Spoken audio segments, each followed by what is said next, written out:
노유진의 정치 카페. 기쁘게 늑장 대응 그리고 비밀주의의 남탓까지. 과연 어떤 정부가 국가적 재난 앞에서 이렇게 무능하고 무책임할 수 있을까? 눈으로 보면서도 납득하기 힘든 일주일이었습니다. 메르스 확산의 중대 고비라는 주말 휴일 보내고 맞는 첫 월요일인데요. 오늘은 황교안 총리 후보자에 대한 국회 인사청문 첫날이기도 합니다. 정치카페 53회. 원래 오늘 제작하기로 했던 시즌2 오픈 특집 토크쇼를 한 주 연기하고요. 긴급 편성으로 여러분 찾아가겠습니다. 1부에서는 총리 후보자 인사청문회 점검해보고요. 이어지는 2부에서는 가장 큰 이슈죠. 메르스 사태. 청취자 여러분과 함께 생각해보는 시간을 갖도록 하겠습니다. 잠시 전하는 말씀 듣고 바로 돌아오겠습니다. 유시민의 논술 특강에 오신 것을 환영합니다. 퍼스트 스텝. 글쓰기 시험에 임하는 자세. 더블 스텝. 제시문과 논제를 독해하는 방법. 트리플 스텝. 답안을 설계하는 방법. 쿼드라 스텝. 답안에 문장을 쓰는 방법. 혼자서도 할 수 있다. 자기주도 논술시험 훈련법. 유시민의 논술 특강에 담긴 표준 훈련법을 응용하면 여러분이 논술을 지배할 수 있습니다. 유시민의 논술 특강. 전국 서점에서 만나실 수 있습니다. 출판사 생각의 길. 건축주의 철학과 개성을 닮은 집을 추구하는 목조주택 전문기업 꿈꾸는 목수가 정치카페를 후원합니다. 노유진의 100분 토크.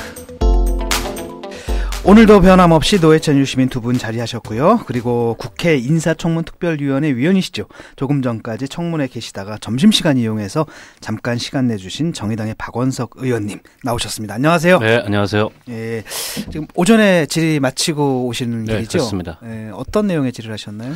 오전에 황교안 후보자가 공직을 마치고 변호사 시절에 그 사건 수임과 관련해서 전관예우 고액 수임 여러 가지 논란이 있습니다.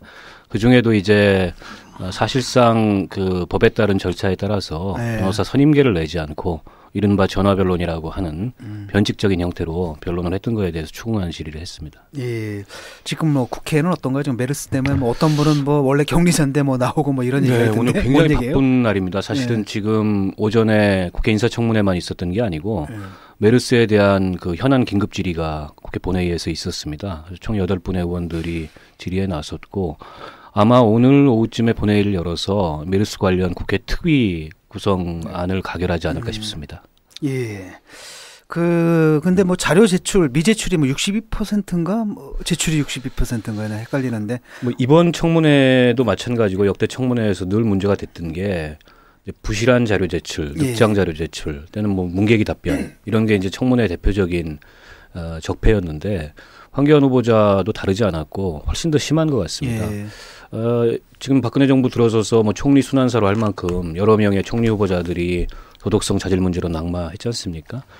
근데 이전에 낙마했던 후보들 같은 경우에는 어찌됐든 국민이 의혹을 갖는 사안에 대해서 답변을 하려고 애를 썼다는 거죠. 근데 황교안 후보자는 뭐 본인의 전략일 수도 있겠습니다만 철저하게 묵비권으로 일관하다가 청문회 자리에서 말하겠다.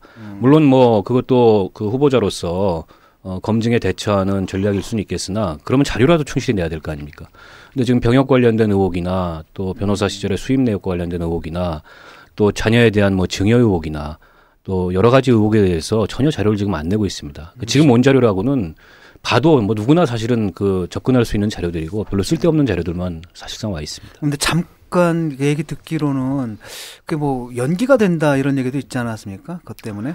어제 이제 새정치민주연합에서 돌연 청문회 연기를 새누리당에 제안을 하고 양당 원내대표가 그 문제로 협의를 했는데 뭐 당연히 새누리당에서는 거절을 했죠. 그래서 어제 그 인사청문 특위원들 사전 논의가 있었는데 저는 연기는 조금 아닌 것 같다. 물론 이제 메르스도 있고 여러 가지 국가적 재난이 있기 때문에 청문회로 시선이 집중되지 않고 황교안 후보자가 이런 상황을 100분 활용하고 있는 건 맞지만 그렇다고 이게 야당에서 연기를 얘기하는 거는 조금 그동안의 스탠스하고 안 맞는다 이런 우려를 했는데 뭐 아니나 다를까 새누리당에서는 단칼에 거부를 하고 그렇다고 청문회를 보이콧할 수는 없는 상황이어서 지금 진행이 되고 있습니다. 예, 그 앞서 말씀드린 대로 오늘 두 가지 빅 이슈를 다룰 텐데요. 먼저 박 의원님과 함께 황교안 총리 후보에 대한 문제 짚어보도록 하겠습니다. 오늘 황교안 총리 후보자에 대한 이야기는 크게 이제 세 가지 측면에서 다뤄볼까 하는데요. 먼저 법무부 장관 시기를 포함해서 검사 황교안에 대해서 알아보고요. 지금 검증에 대한 요구가 폭발하고 있는 시기죠. 변호사 황교안을 두 번째 주제로 다루겠습니다. 그리고 마지막으로 이분이 총리가 될 수 있는지 아니면 되어야 하는지, 또 총리가 된다면 또 어떤 일이 벌어질지 이 부분을 짚어보도록 하겠습니다. 예, 먼저 그 토크 1 첫 번째 주제죠. 검사 황교안. 황교안 총리 후보자에 대해 우리가 알아야 할 것들이 참 많지만 그중에서도 가장 중요한 게 이분이 검사 시절에 다뤘던 사건들이거든요. 예. 그중에서도 2005년에 서울중앙지검 2차장 검사로 수행했던 삼성 엑스파일 사건. 예. 이 자리에 계신 어떤 분하고도 아주 밀접한 연관이 있죠. 그 사건은 그 자체로 대한민국 사법정의 흑역사라고 할 수 있을 텐데요. 어쨌든 그 사건의 산증인으로 노회찬 대표님이 이번 청문회 출석하시죠? 예. 우리 박원석 의원의 출두 명령에 따라서. 예, 오늘인가요? 언젠가요? 수요일입니다. 수요일입니까? 예, 예, 마지막 하이라이트가 날이죠. 될 것 같은데. 예. 어떻습니까? 그 삼성 엑스파일 사건에서 황교안 총리 후보자가 뭘 했다는 얘기죠? 당시에 이제 서울중앙지검 2차장으로서 삼성 엑스파일 사건을 사실상 수사 지휘를 예. 하는 위치에 있었습니다. 그때 사건이 이제 두 가지가 있었습니다. 하나는 이제 국정원의 도청 의혹, 그리고 다른 하나는 그 이제 삼성에서 고위직 검사들한테 떡값을 줬다. 이 두 가지 사건을 가지고 수사를 진행을 했는데, 근데 굉장히 특이하게도 당시 특수일부와 공안일부가 수사에 투입이 됐는데, 국정원 사건을 공안일부가 맡는 게 정상적이고, 그리고 뇌물 사건을 특수일부가 맡는 게 아무래도 자연스러운데 이게 바뀌었습니다. 그래서 공안일부에서 이 뇌물 사건을 맡고 특수일부에서 국정원 사건을 맡았어요. 그거부터가 사실은 좀 잘 어울리지 않게 이 첫 단추를 꿰는 거였는데, 나중에 수사 결과 나온 거 보면 특수일부에서 성과를 냈습니다. 당시에 국정원 도청 사건과 관련해서 관련자들을 기소하고 사건에 일정한 성과를 냈는데, 황교안 후보자 출신인 이 서울지검 그 공안 일부에서 이 뇌물 사건을 수사를 했는데, 뭐 삼성 관계자들은 물론이고 떡값을 받았다고 거론된 고위직 검사들 전부 다 무혐의 처리가 됐고, 이건희 당시 삼성 회장에 대해서는 뭐 미국에 있다는 이유로 소환 조사도 안 하고 서면 조사로 끝냈고, 홍석현 당시 중앙일보 회장에 대해서는 소환 일자를 두 번씩이나 미뤄주면서 납득하기 어려운 그런 수사 진행 상황을 보이더니, 결국에는 그 도둑 잡아라고 외친 노회찬 그리고 이상호 두 사람만 기소하고 끝난 사건이 삼성 외치면 안 엑스파일 돼. 사건입니다. 도둑이 뭘 훔쳐가면 조용히 협조를 하고 그래야지. 도둑이 뭐 훔쳐간다고 그럼 사람들 자는데 소리 지르고 이러면 안면방해죄로 바로 구속되고 그런다고. 노회찬 대표님. 예. 한 말씀 하셔야죠.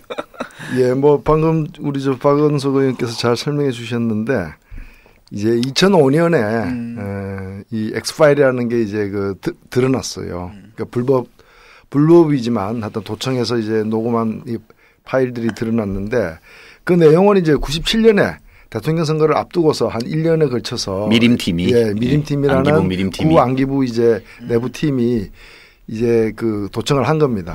한 건데 그게 모두 이제 그 테이프가 274개가 돼요.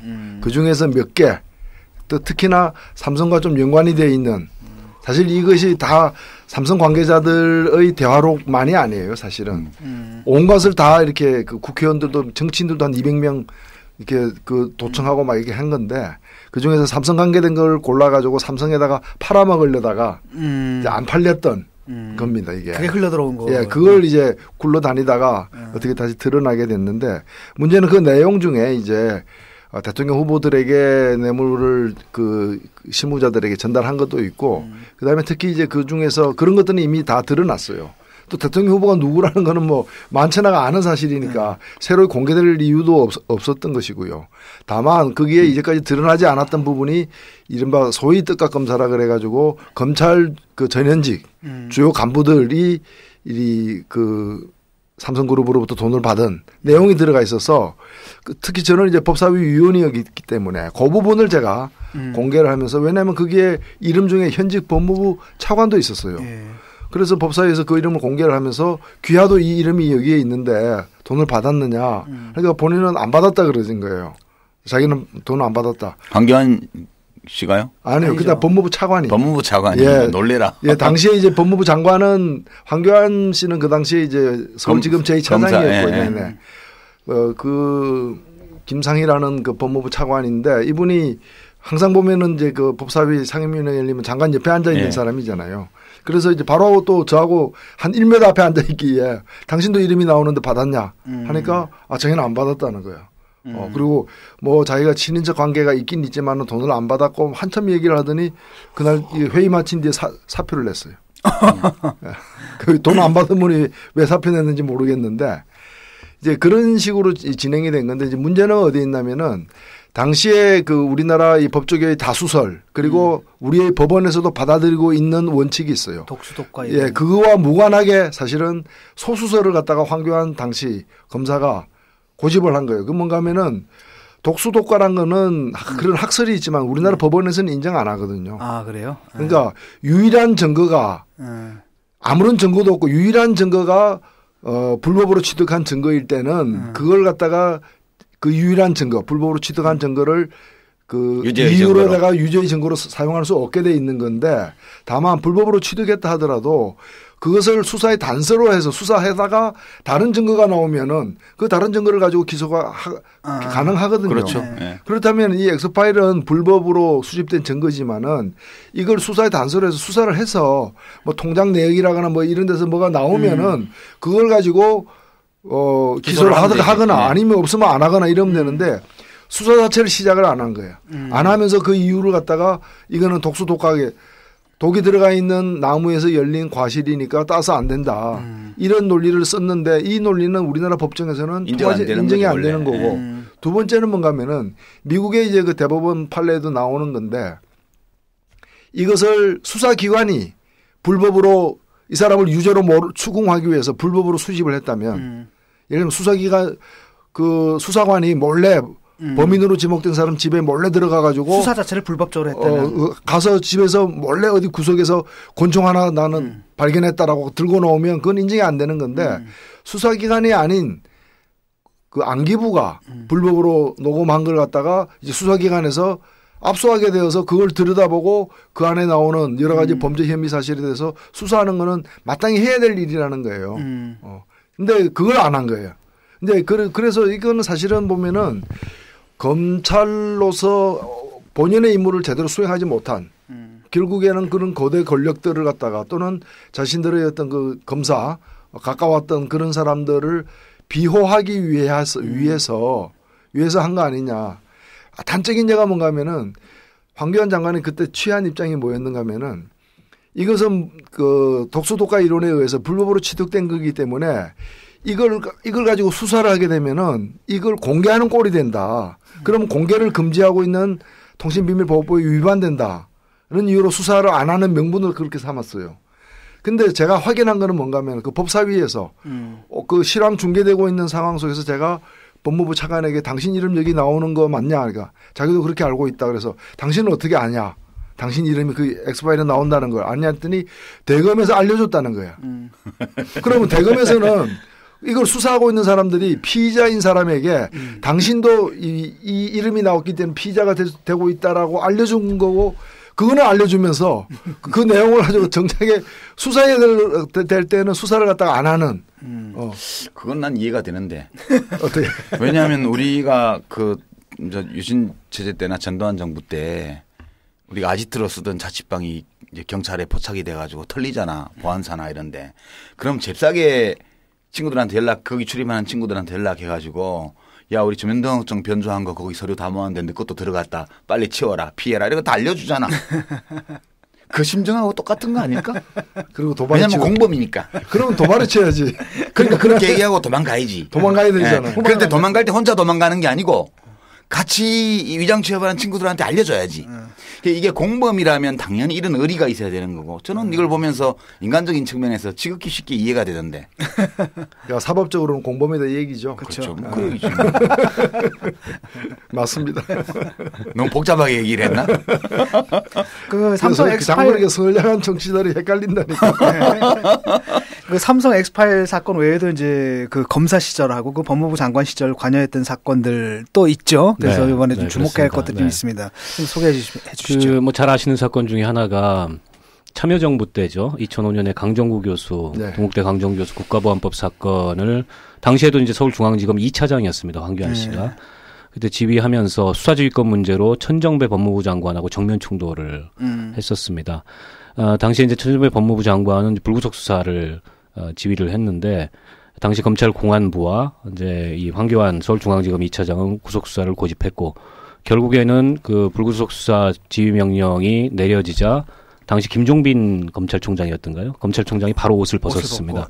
그래서 이게 참여정부 시절에 뭐 검찰과 그 정부가 충돌한 게 여러 번 있었는데 그 대표적인 사례 중에 하나고 이때도 황교안 씨는 이제 그런 역할을 했던 거죠. 근데 굉장히 아이러니한 게 이번에 국정원 수사 사건하고 이게 굉장히 대비가 돼요. 이번에 국정원 대선 개입 사건에서 황교안 씨가 그 원세훈 국정원장에 대해서 불구속 수사 지휘를 사실상 한 거 아닙니까? 내용적으로. 의견이라고 얘기를 했지만 그리고 검찰에서는 검찰 공안부에서는 이거는 구속해야 되고 선거법으로 기소해야 된다. 이렇게 주장을 했습니다. 근데 황교안 씨는 이거 선거법 아니다.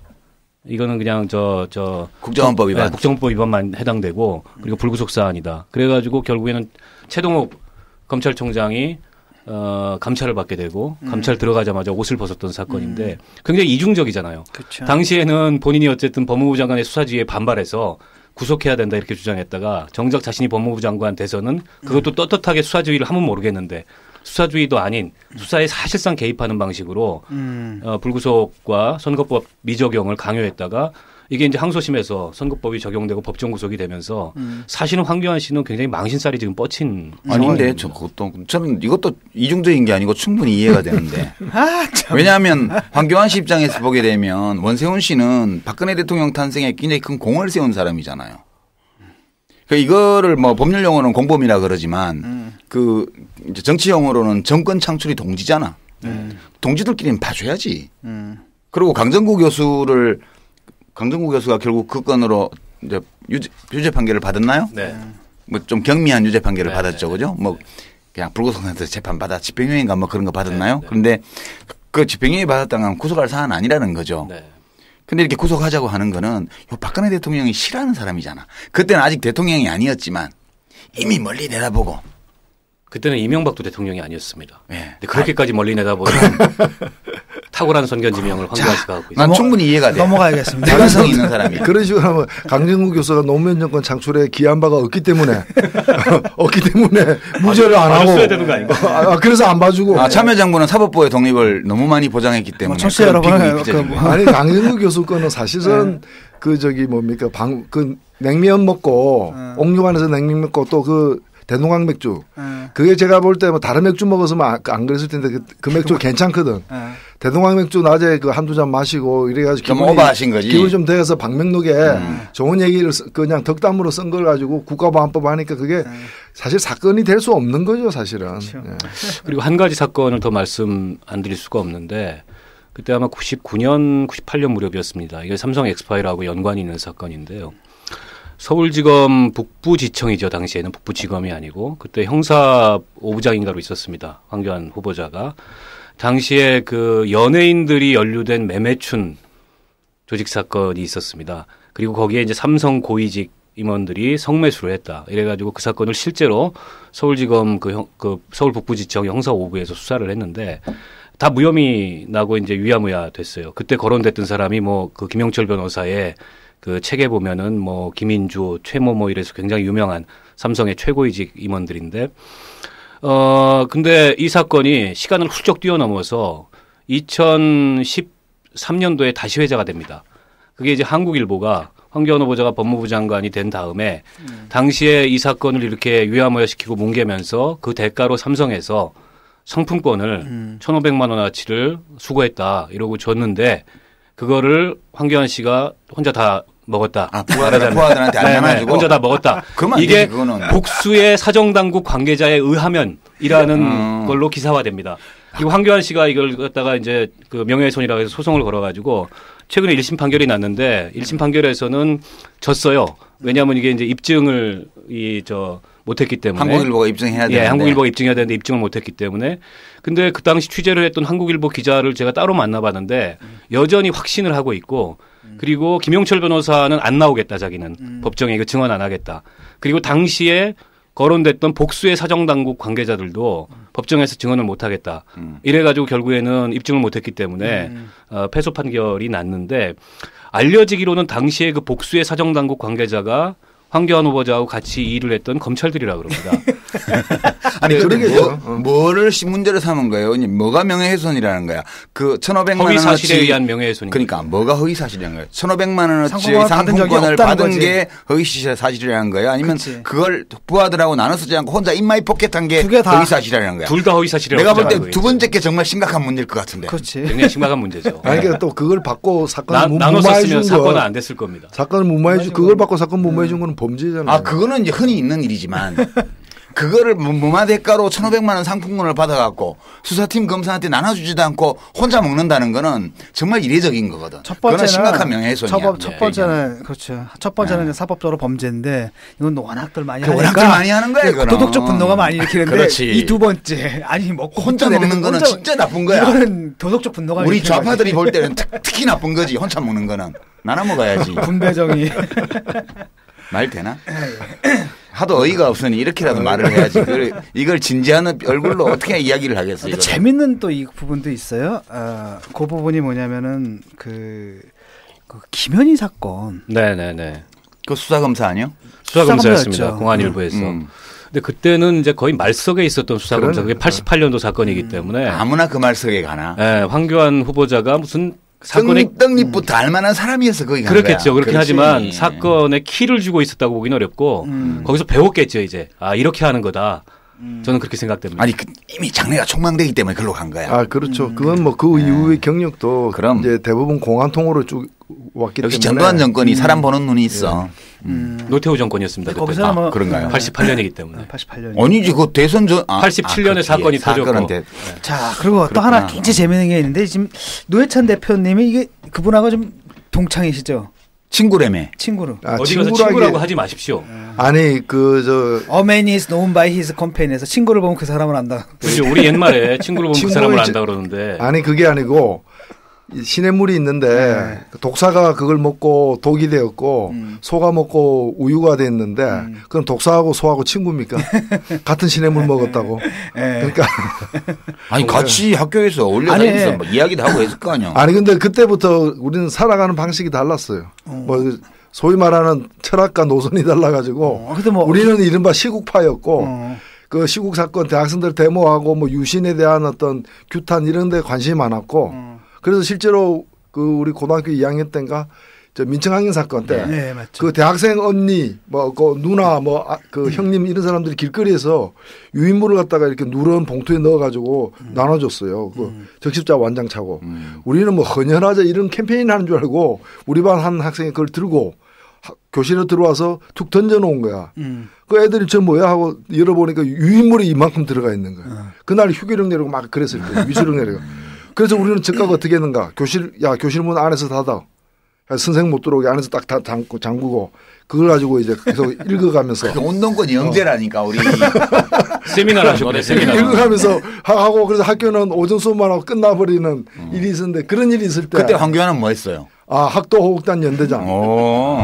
그래서 완전히 이제 좀 극과 극에 있었죠, 위치가. 그때는 임명하던 거지, 전부 다 학교에서. 그렇죠. 그러니까, 야, 학교 교장 선생님도 사람 보는 눈이 있네. 그러니까 대통령을 직선하러 안 뽑던 시기였으니까 학생회장을 직선으로 뽑으면 이상하잖아, 대통령이. 학생회장보다 못한 꼴이 되니까 학생회장도 이제 말 잘 듣는 사람으로 이렇게 임명을 했던 거죠. 제 개인적으로 궁금한 게 있는데 두 가지인데요. 황교안 후보자가 단마진으로 병역 면제를 받았습니다. 그리고 만성 단마진이기 때문에 오래 알았다는 거거든요. 근데 고등학교 다닐 때 혹시 그런 말씀을 들어보신 적이 있습니까? 아니요. 그런 좀 굉장히 건강하고 그랬기 때문에 학도호국단 연대장이 되지 않았겠어요? 아니 학도호국단 연대장이 군대도 못 갈 사람을 학도호국단 연대장을 한다는 거는 그거는 안 되는 거지. 그거는 국가 안보를 위태롭게 하는 행위지. 되게 이제 만일 전쟁이 벌어진다 이러면 고등학생 의용군 이러면 그 맨 앞에 이제 그 칼 휘두르면서 이렇게 돌격 앞으로 하는 그 자리죠. 근데 만성 단마진으로 군을 못 갈 사람을 그걸 시켰으니 유신 체제가 그래서 무너진 거야. 만성 단마진. 또 한 가지 궁금한 게 있는데 황교안 후보자가 생활기록부를 안 내다가 안 냈어요? 지금까지 안 내고 거부하다가 어제 집요하게 요구한 어느 의원실에만 들고 갔다는데 그걸 보니까는 뭐 생활기록부상에 별 특이한 이야기가 없습니다. 없고 다만 생활기록부를 특이하게 냈는데 성적을 다 가리고 냈어요. 노 대표님하고 누가 공부를 더 잘했습니까 당시에? 글쎄 내가 같은 반이 아니어서 이종걸 학생은 저하고 1학년 때 같은 반이었는데 나중에 이과로 갔고 내가 바로 옆에 반이었어요. 옆에 반이어서 뭐 그렇게 경기고등학교 아니요? 네네. 거기서는 꼴찌를 해도 공부 잘하는 학생이지. 그런 겁니까? 그럼 우리 그런 거 갖고 좀 시비 걸지 말자고. 근데 왜 그걸 가리고 냈을까요? 그러니까 콤플렉스가 있는 거지 그거는. 그거는 이제 그 황교안 씨가 가지고 있는 인간적 컴플렉스의 한 단면을 보여주는 건데 우리가 이제 학벌 얘기하고 이러면 안 되지만 뭐 살다 보면 이 학교를 갈 수도 있고 저 학교를 갈 수도 있어요. 근데 그 성적에 대한 콤플렉스가 아직도 있다는 얘기 아니야. 그러니까 17, 18살째 그 외워서 시험 보던 그 시절에 그게 별로 안 좋다고 해야지. 근데 예를 들면은 나는 오히려 어려서부터 모든 경우에 다 1등만 하고 총리 후보까지 되면 좀 창피하잖아. 그렇지. 나는 옛날에 좀 거칠게 살았어. 그렇지. 그래도 이렇게 좀 훌륭하게 컸어. 이러면 그렇죠. 더 자랑스럽지 않아요? 한때 노래 가사도 있잖아. 어두운 뒷골목을 헤매고 다녔다. 뭐 이런 가사도 그렇게 욕하지 마라 말이야. 나도 어렸을 때는 그럴 때가 있었다. 거리의 자식이라 욕하지 마라. 그렇지. 그 노래. 유 대표님 그런 시절이 있었습니다. 우리 다 그런 시절이 있지. 여기도 청춘 시절에 험악했잖아. 이제 제목이 뭐야? 그렇죠. 제목이 그렇죠. 아주 감금에 뭐 폭력에 괴롭습니다. 제 인생의 그 유일한 컴플렉스가 그거예요. 국보, 집시 이런 걸로 못 가고 폭력으로 갔다는 거. 비사법적인 용어로 잡범이라 그러는데 잡범. 예, 잡범. 그러니까 제가 그 잡범의 경력을 가진 사람으로서 이 진보 진영의 국보급 또는 집시급의 이 시국 사범들을 만날 때마다 느끼는 이 컴플렉스. 이거 황교안 씨 내 이해가 돼. 혁명의 시기가 오면 이런 사람이 더 경력이 화려한 게 되는 거예요. 참 내가 정말 그날 인간적으로 이해가 돼 충분히. 예, 제 검사 시절 얘기는 여기서 좀 잠깐 접기로. 아니 결론은 내야 돼. 이 사람이 아주 훌륭한 공안검사야. 그렇습니다. 박근혜 대통령의 시각으로 볼 때 우리가 볼 때는 세상을 위해서 좋은 일 한 가지도 없고 오로지 남을 괴롭히는 일만 한 사람이지만 인사권자인 대통령의 눈으로 볼 때는 멸사번공 애국가 사절까지 부르면서 그죠? 비행기 폭파범은 그냥 불구속 기소해주고 말 잘 들으니까 그리고 뭐 대동강 맥주 한 잔 먹고 좀 오버한 분은 꼭 구속수사하자고 주장하고 이랬던 사람이기 때문에 딱 맞는 거지 지금 시국에. 그 점은 정리를 하고 가야 될 것 같아. 적격인 총리 후보다. 대통령 보시기에.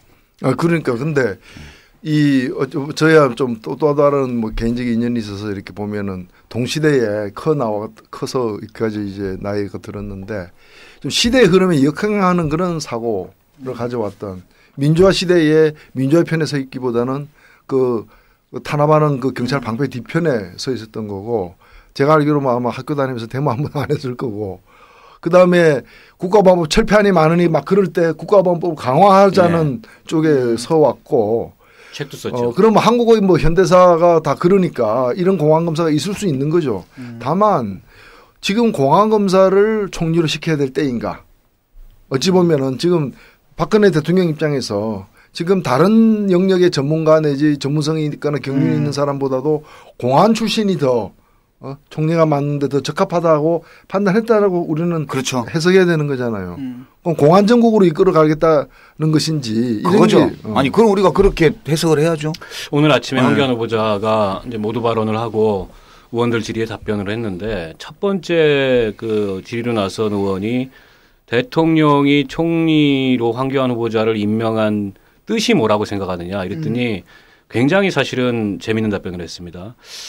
국가 경제가 굉장히 어렵기 때문에 경제를 살리고 민생을 안정시키라는 뜻이다. 제가 오후에 물어보려고 그래요. 평생 공안검사로 살아왔던 분이 그런 일 한 적이 있는지. 어떻게 경제를 살리고 어떻게 민생을 안정시킬 건지 해법을 3가지만 얘기해 보라고 제가 오후에 질문해 보라고. 3가지는 좀 무리 아닐까요? 한 가지만 2가지 정도. 2가지. 네, 알겠습니다. 민생사범을 갖다가 구속시키겠다. 경제사범을 그리고 경제사범은 용서해주겠다. 구속과 보안법을 적용하겠다. 뭐 이런 거. 아니지 경제사범은 오히려 저기죠. 용서해 주는 거죠. 재벌이나 이런 사람들. 경제 활성화를 위해서. 경제 활성화를 위해서 그러니까 참여해 주겠다. 간장은 간장 종바리에 담겨 있어야 되고 국은 국그릇에 담겨 있어야 되는데 간장을 국그릇에 담아가지고 밥 먹으라고 상을 차려내려온 그런 꼴이에요. 그러니까 예, 여기서 추석 각주 종바리는 예, 간장 종지를 얘기하는 경상도 사투리입니다. 예. 참 깝깝하다 진짜. 응? 답답합니다. 예. 정작 이제 문제가 되는 게 청문회에서 이제 가장 크게 문제가 될 부분이 바로 이건 것 같아요. 이제 변호사 시절에 뭐 했느냐라는 거죠. 그러니까 이분이 사실 애국가 4절까지 부르면서 애국심을 강조하지만 그렇잖아요. 사실 애국심. 군대나 좀 가고 노래 부르지. 그러게 말입니다. 병역하고 결국은 뭡니까? 납세 의무잖아요. 뭐 네 가지 의무 중에서 병역 의무, 납세 의무, 교육과 근로인데 교육 근로는 사실은 권리죠. 예, 권리. 그러니까 2개의 의무인데 요 2가지가 이제 고루 문제가 되는 게 요 시절이란 말이죠. 그 2개를 되게 싫어하는 분이야 이분이. 맞습니다. 네. 네. 예. 그죠. 지금 특히 박원석 의원께서 지금 거의 뭐 유일한 스나이퍼로 좀 나서가지고 연일 공격 중이신데. 특히 이제 어떤 부분이 문제가 될까요? 이분이 이제 부산고검장을 마치고 이제 공직을 떠난 게 2011년 후반기입니다. 한 9월쯤에. 그때 이제 법무법인 태평양으로 바로 가서 2013년 2월 13일 날 법무부 장관으로 지명이 되니까 횟수로는 3년인데 총 한 1년 5개월, 17개월 정도 변호사로 근무를 했어요. 당시에 보면 이제 그 전관예우라고 할 수 있는 모든 유형의 그런 전관 특혜들이 이분의 변호사 시절의 행적에 녹아 있습니다. 대표적인 것이 부산고검장을 마치자마자 사건 수임을 쭉 하는데 부산지검 사건, 창원지검 사건 다 부산고검의 관할 사건입니다. 그거를 계속 연쇄적으로 사건 수임을 해요. 전부 다 형사 사건이거든요. 물론 이제 그 변호사법이 부산고검과 부산지검은 관할 단위가 다르기 때문에 부산지검에서 근무를 하지 않았으면 그 1년 내에 부산고검 사건이라도 부산고검에 근무를 했다면 부산지검 사건이라도 수임을 할 수가 있습니다. 1년이 지나면 뭐 그거 관계없이 자유롭고 이게 좀 강화된 전관예우 관련된 기준인데 이게 법에는 저촉이 안 된다고 하더라도 전관예우라는 게 모두 다 불법이기 때문에 전관예우라고 얘기하는 건 아니거든요. 다만 이게 이제 전관의 직위를 활용해서 또 부당하게 내지는 공정하지 못하게 사건에 개입할 수 있는 그런 모든 유형의 그런 변론 활동을 다 포괄적으로 전관예우라고 그러지 않습니까? 그렇게 보면 딱 떨어지는 거예요. 부산고검장을 끝나자마자 부산지검에 있는 검사들 다 자기 후배들 아닙니까? 근데 그 사건을 수임해가지고 대부분 이 사건들에서 이 수사 단계에서 내사 종결을 받거나 무혐의를 받거나 불구속을 받거나 이렇게 이제 뭐 성공을 시킨 거죠. 이걸로 봐서도 전형적인 전관예우의 한 전형이고 그리고 제가 오전에 질의했던 사건 중에 하나인데 이분이 2012년 6월 22일 날 특정경제사범에 대한 가중처벌법 특가법상 횡령 사건을 하나 수임을 해요. 그것도 상고심 사건. 대법원 가는. 근데 이분이 소속돼 있던 법무법인 태평양에서 그 사건의 1, 2심을 맡았다가 1, 2심에서 다 깨집니다. 그래가지고 이제 구속되게 생겼어요. 이 피고인이. 그러니까 이 사건을 이제 김현장으로 넘깁니다. 그래서 김현장이 이제 대법원 사건을 맡았는데 유일하게 황교안 후보자가 이 사건을 김현장이 맡은 2달 뒤에 들어가요. 그런데 그 사이에 무슨 일이 있었냐면 황교안 후보자와 고등학교 동기 동창이고 우리 여기 노회찬 대표님과도 동기 동창인 김용덕 대법관이 그 사건의 담당 재판관으로 주심 재판관으로 선정이 됩니다. 그게 5월 27일입니다. 그걸 알고 들어간 거예요. 그리고 이거 선임계도 안 냈어요. 오전에 그걸 질문했더니 그거는 소송이 아니고 자문이다. 그렇기 때문에 뭐 선임계를 내고 자기는 법정에 안 나갔기 때문에 선임계를 안 내도 된다. 이렇게 지금 엉뚱한 답변을 하고 있는데 설사 그 말을 믿는다 하더라도 도대체 1, 2심에서 그 황교안 후보자가 소속된 법무법인 태평양이 깨진 사건, 그래서 김현장으로 옮긴 사건에 법무법인 태평양 소속의 황교안 후보자를 굳이 이 소송에 부른 이유가 뭐냐? 부른 이유가 뭐냐는 거죠. 그거는 바로 김용덕 대법관과 동기 동창이기 때문에 그 관계를 활용한 전관 특혜를 누리고자 하는 그런 의도였고 그런 의도에 황교안 후보자는 충실히 부응했던 거죠. 결국 이 사건이 어떻게 되냐? 2013년 6월 달에 무죄 취지로 대법원에서 파기환송이 됩니다. 1, 2심에서 다 유죄를 받았던 사건이 황교안 후보자가 법무부 장관이 된 다음이죠. 이것도 전형적인 전관 특혜의 한 유형이고요. 이분이 소득을 1년 5개월 동안 17억 900만 원 정도를 올립니다. 애초에 알려지기로는 15억 한 9천만 원이라고 알려졌는데 알고 봤더니 법무부 장관 지명 뒤에 한 1억 원 정도를 더 받았어요. 그 돈의 성격에 대해서 좀 따져봐야 되는 문제가 있고 제가 국세청에다 물어봤습니다. 이분이 이제 중간에 들어가서 일찍 나오고 이런 거 빼고 2012년 한 해는 풀 연봉을 받았더라고요. 그게 이제 12억이 좀 넘는데 이 12억이 좀 넘는 연봉이면 우리나라 소득 순위가 어느 정도 되냐? 957위로 나오더라고요. 국세청에 물어봤더니. 근로소득자 1,500만 명 중에 0.006%. 그러니까 변호사들이 2013년 기준으로 대한변호사에 조사한 걸 보면은 연간 변호사 1인당 소득이 아니고 매출이 4억 5천만 원으로 나옵니다. 거기서 이제 비용을 다 빼고 나면은 소득은 그보다 훨씬 적을 거예요. 그러니까 변호사 중에도 최상위 사실은 소득을 올린 사람이에요. 근데 황교안 후보자의 어떤 면을 보고 법무법인 태평양이 과연 그런 어마어마한 보수를 줬을까? 그거는 부산고검장이라는 검찰 고위직을 누렸던 전관으로서의 황교안 후보자의 활용 가치 때문인 거죠. 그런데 황교안 후보자는 본인은 이 변호사로 재직 시절에 그 어떤 오해를 받을 행동도 한 적이 없다. 바로 이 김용덕 대법관과의 그런 동기동창 관계를 이용한 상고심 사건을 수임한 그런 기록이 있음에도 불구하고 그런 식의 사실은 하나만한 답변만 계속 반복을 하고 있고 안대희 전 총리 후보자가 로펌에서 6개월간 일하면서 15억인가 16억인가 받은 걸로 날라갔죠. 결국에는 청문회 자리도 못 오고 끝났지 않습니까?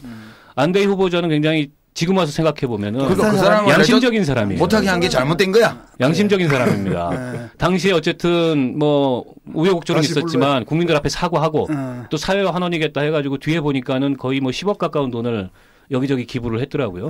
근데 황교안 후보자는 안대희 당시 총리 후보자보다 훨씬 더 구체적인 전관 특혜를 누린 정황이 드러나고 있음에도 불구하고 저런 지금 국민들이 납득할 수 없는 변명으로만 일관하고 있다. 저는 이렇게 생각합니다. 사실 이게 민사든 형사든 다 상대방이 있는 거기 때문에 어느 한쪽에 특혜를 주면은 그로 인해 피해 보는 사람이 생기는 거예요. 예를 들어 어떤 범죄를 저질러서 구속돼야 마땅한 사람을 갖다가 그런 돈을 많이 써가지고 정관 변호사를 써가지고 그에 따른 혜택을 갖다 받게 되면은 그 피해자는 더 피해를 보는 셈이 사실 되는 거거든요. 그러니까 이거 자체가 심각한 범죄이고 특히 이제 고검장 출신 정도 되면은 되게 형사 사건에 다 동원될 거 아니겠어요? 태평양에서 이런 사람들에게 왜 한 달에 1억 이상씩 돈을 주겠냐 이거죠. 그만 그 이상의 역할을 하니까. 그냥 인품이 좋아서 줬을 수도 있죠. 세상에 공짜가 어디 있어요? 라고 황교안 씨는 말하고 싶겠지. 그리고 김현장에서도 김현장은 태평양보다 더 규모가 크고 더 기라성 같은 자문해줄 사람들도 내부에 많은데 그리고 고문이라는 이름으로 변호사 아닌 사람들까지도 그 안에는 얼마나 많아요.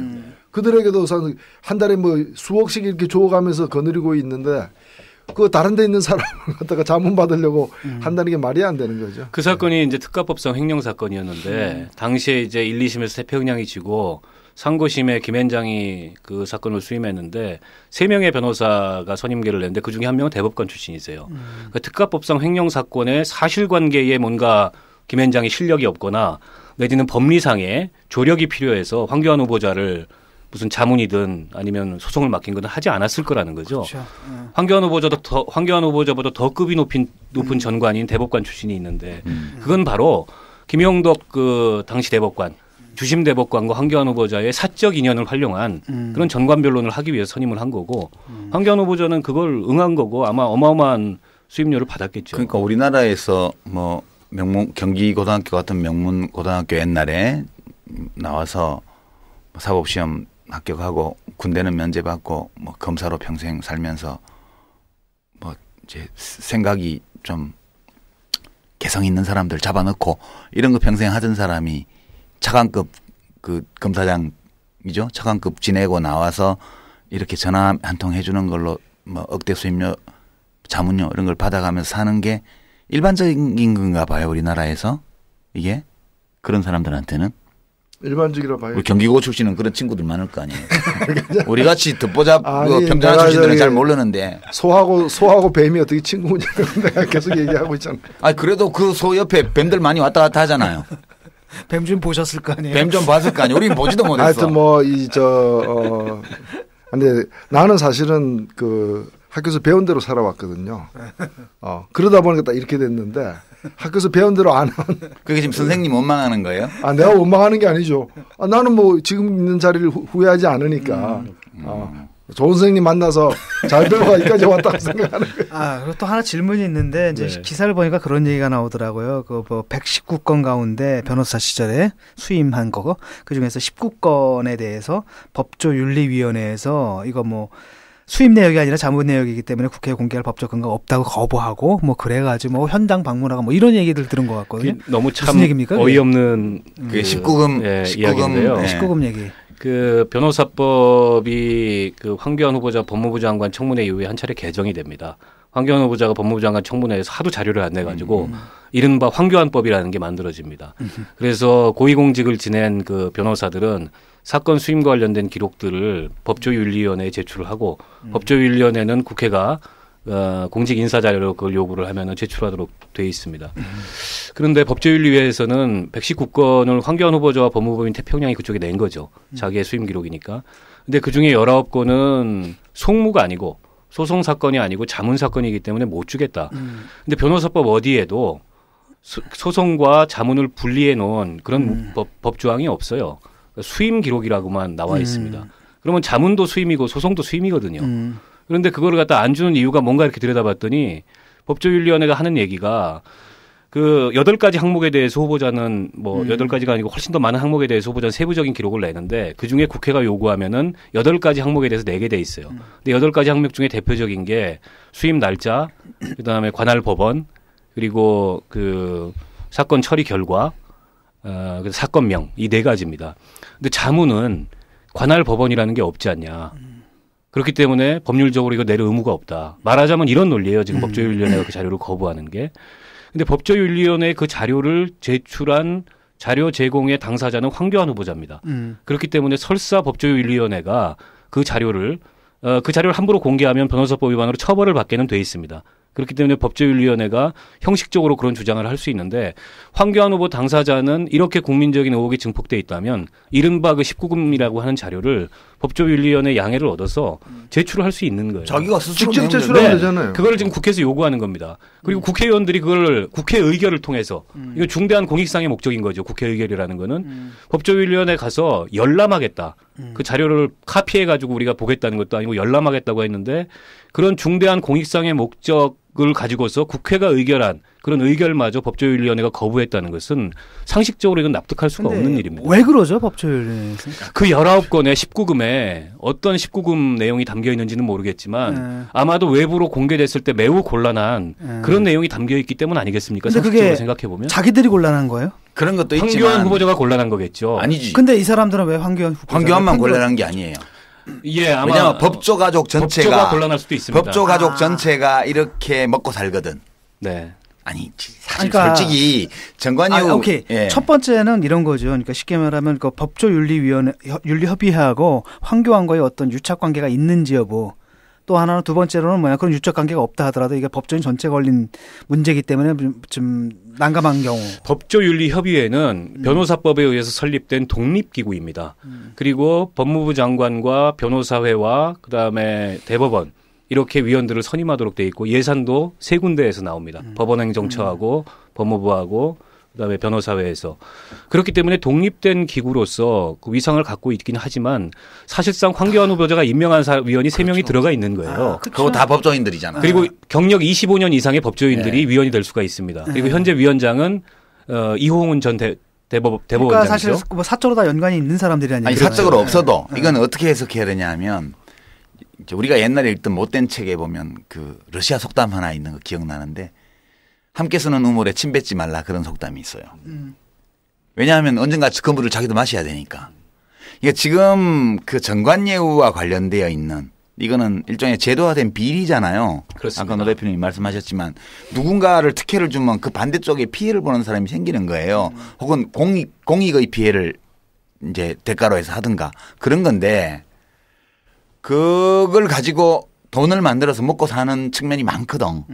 이게 일종의 정관예우라든가 서로서로 봐주는 이런 문화는 법조인들끼리 이 공동의 우물, 마을 우물 비슷하게 생각하는 거예요. 거기다가 지금 법조윤리위원회에 있는 사람들이 뭐 공직 후보라고 그래갖고 덜렁 이걸 다 줘버려갖고 그 내막이 다 드러나게 되면 같이 쓰는 우물에 뭐 잘못하면 쓰레기 떨어지는 거 비슷하니까 안 해주는 거지. 지금 뭐 내가 말씀하신 너무 대로 많이 이해하려고 그러나? 그럴 가능성이 굉장히 높다는 생각이 들고 또 공개되면 황교안 후보자가 곤란할 수 있는 내용도 있을 수 있다고 있죠. 생각합니다. 그럼요. 비호 세력이에요. 작용하는 거죠. 그러니까 법조계 출신이 총리가 될 때 자신들이 이렇게 그렇죠. 비빌 언덕이 충분히 되는 여러 가지 일들이 있을 수 있기 때문에 상부상조하는 거죠. 근데 지금 어떻게 황교안법을 황교안 후보자가 법조윤리위원회가 농락하고 있다. 그렇죠. 법 취지를 정면으로 거슬르는 거예요. 그렇게밖에 보이지 근데 않습니다. 어떻게 뭐 입법부에서 이게 결국은 뭐 나름대로 입법부에서 감시 역할을 해야 되는데 못하게 만들어 버린 거잖아요. 새누리당이 안 하는 거지. 뭐 제도적으로 어떻게 할 수가 없나요? 변호사법을 저는 다시 개정해야 된다는 생각이 들고요. 이것도 훨씬 더 세부적으로 규정해야 되고 그리고 전관예우를 아주 원천적으로 강력하게 방지하려면 대법관이라든지 혹은 검찰총장이라든지 일정 그 고위 그 검찰 법원직 이상의 사람들은 한 2년 정도 개업을 못 하도록 해야 됩니다. 그렇지. 2년 정도 지나면 약발 떨어지기 시작하거든요. 왜냐하면 또 나오니까 새로운 사람들이. 그렇지 않고서는 이 문제 해결할 방법이 없다. 일본은 대법관 출신은 법원은 규정이 없는데 관례상 대법관 출신은 변호사 안 해요. 우리나라도 그런 했으면 관례들이 좋겠어. 조금씩 만들어지고 있죠. 안 하고 그 대신 먹고 살아야 되니까 공정 업무 이런 걸 좀 맡겨가지고 그걸로 먹고는 살게 하는 그런 정도. 이야. 그러니까 이게 제일 나쁜 게 이 법원도 그렇고 판사도 그렇고 검사도 그렇고 가장 중요한 게 엄정하고 공정한 법 집행이잖아요. 근데 그걸 갖다가 그 고위직까지 맡은 사람들이 그 자기 경력을 이용해 가지고 법을 편파적으로 적용하는 걸로 진짜 돈을 번다는 것 자체가 이거는 이런 양아치도 없는 거지 솔직히 얘기해서. 이거는 양아치가 아니라 우리나라의 갑들이 다 그렇게 살아요. 그러니까 법조윤리위원회에 있는 분들은 제가 볼 때는 갑의 연합체예요. 그렇습니다. 그러니까 이 사회 전체로 보면 어디 가나 갑질하는 쪽에 쓰는 사람들끼리 많은 연합체들을 만들어 두고 있잖아요. 그 중에 하나가 이건 거죠. 뭐 그렇게 봐야지. 그러고 이제 새누리당은 이걸 바로잡고 싶은 생각이 없는 거예요. 왜냐하면 자기들이 집권당이기 때문에 어떻게든 저걸 총리를 세워야 된다 이렇게 생각을 하니까요. 그리고 이제 이 사람이 총리가 되면 우리가 아까 쭉 봤잖아요. 공범은 철저히 보호하는 스타일의 사람이라고. 그러니까 이제 총리를 만들어 놓으면 새누리당하고는 한편이 되니까 우리는 확실히 지켜주고 야당은 아주 박살 낼 거다 이런 기대감이 있으니까 스스로 국회의 권한을 짓밟으면서 이제 새누리당이 이런 거 안 고치는 거지. 그렇게 봐요. 뭐 그 밖에도 뭐 또 많죠. 뭐 세금 체납해가지고 뭐 압류 당하고. 아이고, 입 아프다 일일이. 그 다음에 뭐 세금 탈루의 의혹도 있고요. 다운 계약서 제약 뭐 등등등등. 이런 게 다 세금 탈루 의혹도 있죠. 지금 법조윤리위원회에서 자료 안 내는 이거 그렇습니다. 전화 변론 해가지고 수임계도 안 내고 계약서도 안 쓰고 해서 그냥 전화 한 통 걸어주고 대가로 돈 받으면 그거 뭐 세무신고 했겠어요?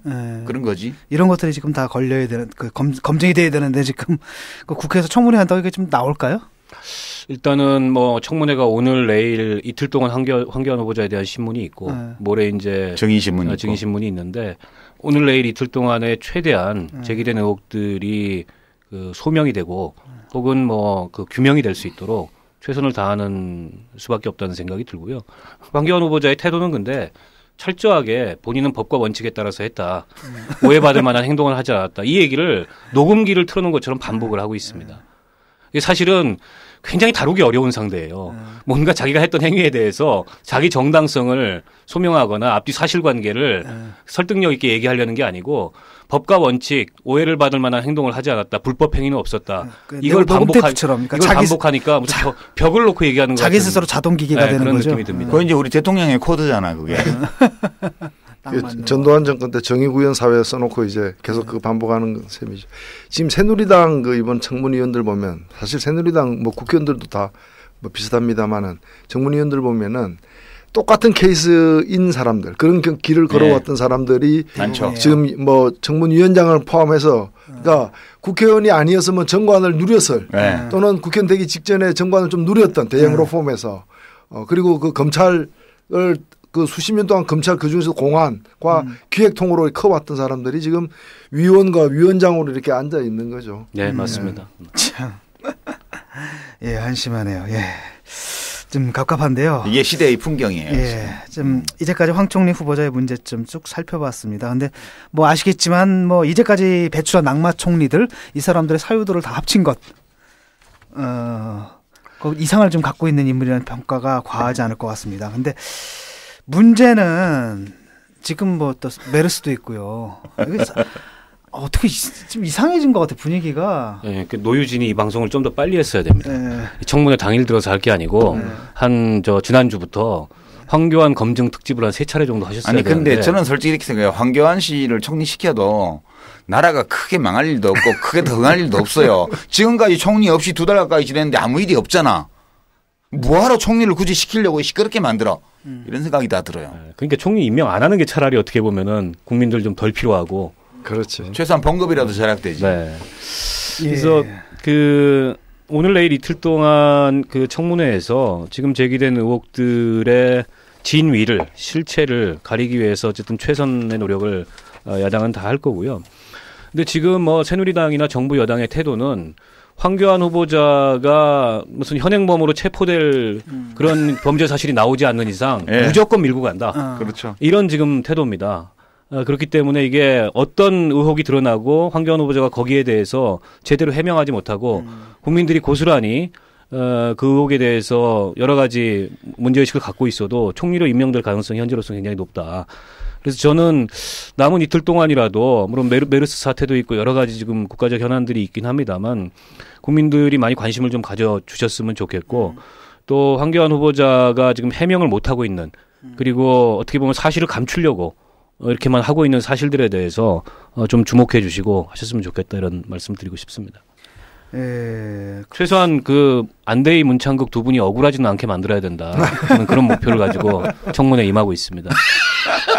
지금 황교안 후보자가 총리가 되면은 그 두 분은 무지하게 억울할 것 같아요. 그 두 사람이 낙마한 게 고액 수입료하고 종교 편향, 역사 인식 이거지 않습니까? 근데 이분 다 걸렸잖아요. 황교안 후보자는 다 있어요. 종교 편향 있죠. 역사 인식 있죠. 그 5.16은 혁명이고. 그럼 황교안 씨가 총리되면 그럼 앞으로 공무원 시험 같은 건 좀 평일날 보는 거예요? 뭐 그렇게 바꿀지도 모르죠. 성스러운 그 주일날 공무원 시험 같은 거 보면 안 되니까. 근데 이분이 저는 이제 이렇게 이해를 해요.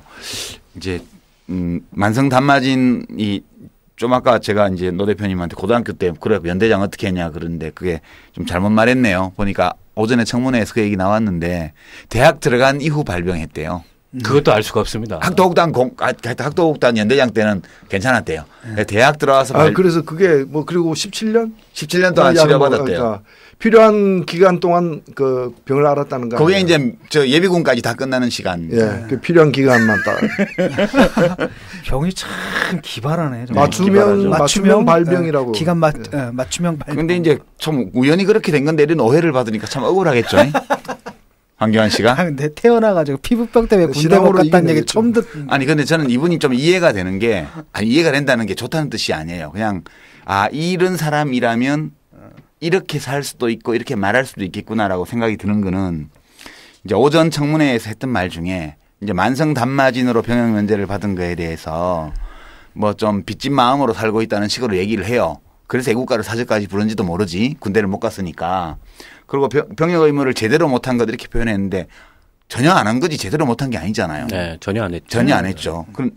그런데 이 사람이 보니까 이제 자기가 어떻게 그걸 해명을 했냐 하면 그 자기가 대학생 때만 하더라도 뭐 집이 부자도 아니고 백도 없고 그래서 뭐 뭘 손을 써서 병역에 빠질 만한 병역을 면제받을 만한 그런 사람이 아니었다 이렇게 환경이 아니었다. 예, 강조를 했어요. 그러면 이제 이 얘기는 그때 그렇게 빠진 사람 많다는 뜻이겠죠. 그리고 지금 이 내각이나 뭐 이런 데도 많다는 걸 인정한 거예요. 굉장히 박수 쳐주고 싶고요. 그 인정한 거에 대해서는. 근데 본인이 이렇게 생각하는 게 진실인 것 같아요. 아니 본인이 이렇게 진짜로 생각하는 것 같아. 그러니까 이제 이 사람의 삶이 이해가 돼요. 왜냐면 뭐 가진 것도 없고 백도 없고 뭐 돈도 없고 그런 집안에서 공부 잘해가지고 경고등학교 갔고 거기서는 막 이렇게 성적표에 이렇게 석차 가려서 낼 만큼 좀 콤플렉스가 있긴 하지만 그래도 웬만한 대학을 나왔고 좋은 대학을 나왔고 또 사법시험도 되고 이렇게 해서 출세해서 지금 총리 후보까지 와 있잖아요. 근데 이 사람이 살아온 태도를 보면 세상에 대해서 굉장히 큰 두려움을 가지고 불안한 가운데 자기를 지키기 위해서 모든 힘을 다해온 그런 사람으로 보여요. 이해되지 않아요? 근데 그걸 자꾸 이해하고 그러시면 안 되죠. 모든 그러니까 사람이 제가 그러면 여기가 이해를 했는데 그러니까 이렇게 살면 돼. 열심히 일요일에 교회에 가서 헌금도 하고 하나를 바치면 10개를 갚아주시는 하나님한테 기도도 많이 하고 그리고 어떻게든 손을 써서 병력은 빠지고 뭐 아들도 군대를 가긴 갔는데 어떻게 좀 편하게 좀 있게 그렇게 좀 손 좀 썼고 그리고 정관예우 좀 받아서 1년 동안에 돈을 뭐 20억 가량 이렇게 인마이 포켓하고 이런 모든 것들이 다른 생각 하나도 없고 내 한 몸 우리 가족이 잘 살아야 돼. 요 생각 하나로 살아온 사람 같아요. 그리고 이제 이 공안검사로서 사람을 막 잡아넣고 한 것도 그 사람들이 미워서라기보다는 이 시대 이 사회 속에서 내가 안전하게 편안하게 살기 위해서는 이렇게 하는 게 효과적이야 라고 생각해서 한 사람 같아. 여기까지는 이해가 돼요. 근데 이런 사람이 총리를 하면 안 돼요. 그렇죠. 국가가 왜 있어요? 국가라는 거는 자기 팔 자기가 흔들어서 잘 사는 사람한테는 국가가 뭐 안 해줘도 돼요. 전염병 관리 정도만 제대로 해주면 돼. 이 전염병은 부자와 가난한 사람 좌파 우파를 안 가리니까. 그것도 지금 관리가 안 되니까 지금. 그거 관리 정도 해주면 되는 거고 그 국가가 뭘 해야 되냐 하면 그렇게 자기 팔 자기가 흔들어서 야무지게 이렇게 제도가 잘못됐어 또는 운이 없었어 능력이 조금 부족해서 부모님이 좀 불운하게 만나서 이렇게 이런 사정들 때문에 자기 힘으로 막 못 헤쳐나가는 사람을 생각하면서 뭘 해주는 게 국가 아니에요? 그러니까 저는 이 사람을 한 개인으로서는 이렇게 살 수도 있겠다 이런 생각이 들지만 이런 사람한테 국가 운영을 맡긴다는 거는 이건 좀 아니지 않나? 제 생각이 그러는데. 저는 황교안 후보자가 총리가 안 되도록 최선의 노력을 다하겠습니다만 총리가 된 이후의 상황이 굉장히 두렵습니다. 예. 박근혜 대통령이 이 사람을 임명하면서 부패 척결의 적임자다 이렇게 얘기를 했어요. 공안. 네. 근데 사실은 총리직이 부패 척결하는 직인지에 대해서 저는 문제의식이 있습니다. 그리고 이 사람이 부패한 사람인데. 부패 척결은 그 법원 검찰이 즉 사정당국이 법과 원칙에 따라서 그리고 정권의 의지에 휘둘리지 않고 그야말로 법대로 집행을 하면 부패 척결 되는 겁니다. 그런데 총리보러 부패 척결 하라는 것은 때로는 검찰 수사에도 개입하고 때로는 법원 판결에도 개입하고 그렇게 정권의 의지와 입맛에 맞게 총리가 역할을 해야 된다. 이런 의중을 저는 깔고 있다고 생각해요. 대통령은 그냥 시킨 거예요. 그렇게 깊은 뜻이 있을 리가 없어. 근데 예를 들어가지고 어쨌든 그렇게 해석될 여지는 있지 않습니까? 근데 지금까지 진행되어 온 과정들을 보게 되면 이번에 이제 뭐 그 역풍을 맞긴 했지만 그런 것들도 보게 되면 건데 뭐 이른바 민주당 쪽의 친노 쪽 견제하고 그다음에 친이 쪽 또 한번 같이 때리려다가 이번에 역풍 맞은 거 아닙니까? 이완구. 네, 이완구 같은 경우. 근데 이런 그 연장선상에서 지금 계속 이분을 갖다 올린 것 다는 생각도 들거든요. 왜냐하면 두 가지 그때 그 가정을 했었잖아요. 야, 왜 황교안을 시켰느냐. 야, 수첩이 이제 완전 바닥이 났다. 정말 시킬 사람이 없다. 신박이 없어서 젖박을 내리고 왔다는 게 노 대표님. 본의 아니게 시킨 거다라는 그 시각이 있는 거고 또 하나는 나름대로 여태까지 해왔던 거 지금 불발이 됐지만 또다시 하려고 딱 시킨 게 아니냐라는 해석이 있는데 뭐 누구보다도 이 사람이 최우선 선택 대상자였던 건 아닌 것 같고요. 예. 종합적으로 보면은 워낙에 그 관문을 통과할 만한 사람이 주변에 없었고 수첩에도 없었기 때문에 하다보니까지 왔고 또 그러다 보니까 해온 게 평생 공안밖에 없는 사람에게 무슨 경제 전문가라거나 경륜이 어떻다거나 이런 얘기를 못 하니까 그냥 이제 검찰 출신이니까 뭐 그냥 나오는 대로 그냥 부패 척결. 그래 나도 그렇게 해석해. 어찌 보면은 뭐 부패와 굉장히 친화성이 높은 높아 보이는 이력이 있음에도 불구하고 하여튼 그렇게 둘러대는 식으로 이제 부패 척결 담당자라 했는데 실제로 하게 될 역할은 제가 볼 때는 청와대에 있던 김기춘 비서실장의 역할을 갖다가 그냥 이제 국무총리 어차피 그 비어 있는 자리인데 그게 좀 젊은 사람 앉혀서 제2의 김기춘의 역할을 하게 만드는 그래서 어차피 법무부 검찰을 꽉 쥐고 있는 그래서 정치적 장애물을 제거하는 부패 척결이 아니라 정치적 장애물 척결 총리로서 이렇게 활용하지 않을까. 그러니까 그게 두려운 거죠. 그러니까 박근혜 정부가 이제 임기 후반기에 접어드는데 이렇다 할 정권의 업적도 없고 앞으로도 없을 가능성이 굉장히 높습니다. 없죠. 뭐. 그럼 결국에는 권력 누수를 막을 수 있는 것은 이 정적들에 대해서 내지는 정치적 상대방들에 대해서 강력한 사정 드라이브를 걸고 그리고 검찰권을 마구 휘둘러서 숨도 못 쉬게 만들겠다. 이거밖에 안 남는 거거든요. 그렇죠. 그리고 특히 황교안 후보자가 이 국가보안법의 또 공안 전문가이기 때문에 박근혜 정부의 비판적인 세력에 완전히 입에 재갈을 물리고 재갈을 물리는 걸 넘어서서 아예 포승으로 묶어가겠다. 저는 황교안 후보자가 할 수 있는 일은 이런 거밖에 없다는 그렇죠. 생각이 들어요. 지금 총리가 없으니까 메르스 괴담자 한 명밖에 구성 못 시켰잖아요. 이게 총리 빨리 임명했으면은 한 1,000명 구성시켰을 거야. 아니 메르스 괴담은 정부가 만든 정부가 거 만들어 거지. 뭐 전염성이 없어서 걱정 안 해도 된다부터 시작해가지고 잘 관리되고 있다 이런 거짓말들을 일부러 했는지 뭐 실수로 했는지 몰라도 다 정부에서 만든 말이 거짓말이고 그 괴담이라고 떠돌아다닌 그 병원 명단 있잖아요. 나 확인해봤는데 70%가 일치하더래요. 그게 어제 발표한 정부 거하고 한 3분의 2 이상 일치해요. 네. 그러면 우리가 어떤 돌아다니는 소문에 3분의 2 이상이 진실이다, 팩트다. 그러면 그거를 유언비어라고 얘기를 해야 돼요? 그러니까 황당하죠. 사실 저도 이게 문자로 받았거든요. 문자로 받았는데 딱 확인해봤죠. 발표된 다음 딱 했더니 10개를 받았는데 그중 7개가 들어가 있더라고요. 그 괴담으로 돌아다니는 명단 가지고 이렇게 진위 확인하는 작업했으면 그 이름 그렇게 여러 개 틀리게 안 나온다니까. 정확하게 이름이 나온다니까. 여의도 구가 또 생겼대요. 박원석 의원님이 너무 걱정을 많이 하시는 거 아니에요?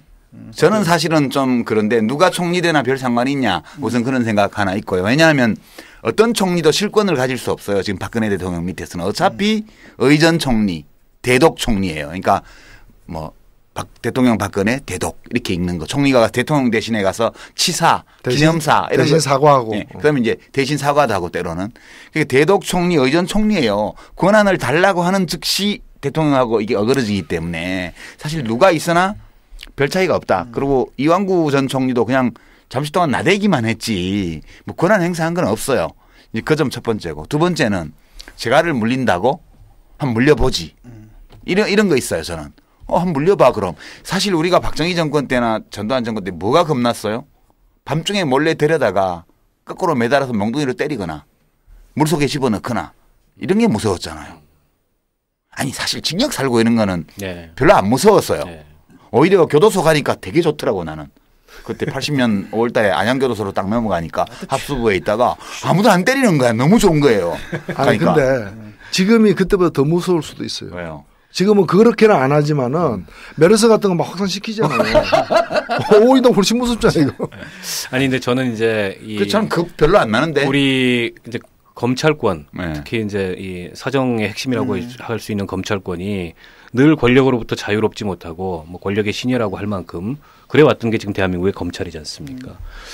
어떻게 보면은 검찰은 또 자기 조직 보호와 또 이 검찰 특유의 그런 것들을 이어가기 위해서 어떻게 보면 자기를 보호하는 그런 또 보호 본능이 굉장히 강한 조직이기도 합니다.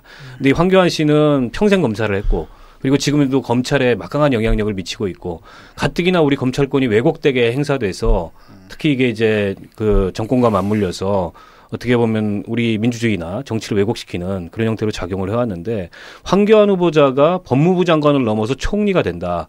그리고 박근혜 정부의 임기 후반에 다른 통치 능력은 다 상실하고 그야말로 검찰권이라는 거 하나만 부여잡고 통치를 하려고 했을 때 빚어질 결과 그게 우리 정치를 왜곡시키고 민주주의를 왜곡시키는 이거에 대해서 저는 그 우려하지 않을 수 없다. 그것이 빚어낼 결과는 정권 교체라고 보는데 나는 사실 황교안 씨 환영하는 입장이에요. 이 사람 총리를 해서는 안 되는 사람이고 총리할 자격도 없고 총리로서 능력도 없는 사람이에요.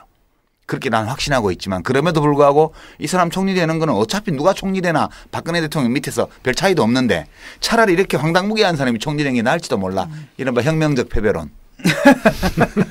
아니 지금 청문회 안 끝났잖아요. 청문회 중이니까 일단은 이제 지금은 공격 국민이니까. 그러니까 어떤 사람인지만 청문회에서 잘 네. 드러내면 된다고 봐요. 네. 그냥 새누리당이 다 찬성표 쪽에서 통과시키는 건 예정된 건데 그렇죠. 그거에 대해서 좌절감을 갖거나 그거에 대해서 너무 개탄하거나 하지 말자고요. 왜 이제 의원들 야당 의원들은 청문위원들은 국회에서 이 사람이 어떤 사람인지에 대해서 항복받으려고 하지도 말고요. 사과받으려고도 하지도 말고요. 그냥 국민들이 이 사람이 어떤 사람인지 판단할 수 있는 그 사실관계 네. 그리고 그 사실들에 대한 정확한 해석 그것만 충분히 제공해 주시고 나머지는 국민들이 판단하고요. 그리고 이 사람이 총리로 가서 어떤 깽판을 칠지는 그때 가서 보면 아는 거니까 저는 사실 좀 깽판 치도록 두는 게 좋다. 그러니까 두는 게 좋다는 것보다 그렇게 이 사람이 총리된 걸 두려워할 필요 없다. 그 대신에 다 드러내자. 총리 가는 길에. 저는 그런 입장인데. 아니 그러니까 메르스가 두렵지 뭐 황교안이. 그래서 나는 메르스는 좀 겁이 나는데 황교안 씨는 겁이 안 나. 두렵다기보다 우려스러운 거죠. 부패 척결.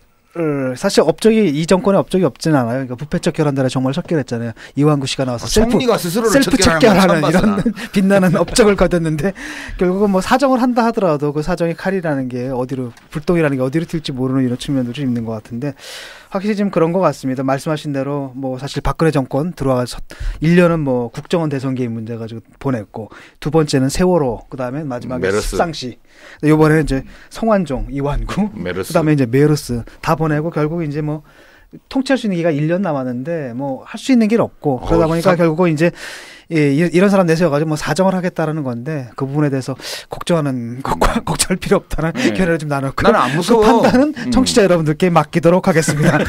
네, 오늘 긴급 현안 첨검 첫 번째 순서로요. 황교안 총리 후보자 인사청문회 소식 다뤄봤습니다. 오늘 진행되는 청문회 날카로운 눈으로 지켜봐 주시기 부탁드리고요. 오늘 보셨듯이 타의 추종을 불허하는 탁월한 저격수죠. 정의당이 자랑하는 박원석 의원의 활약에 뜨거운 응원 부탁드립니다. 박원석 화이팅! 화이팅! 청문회로 가겠습니다. 네. 저희는 잠시 쉬었다가 타임라인으로 다시 여러분과 함께하겠습니다. 바로 청문회가 가셔야겠네요. 그냥 다 까발려. 다 까발리고 통과시켜주는 거야. 그게 최고야. 빨리 써주셔야겠네요.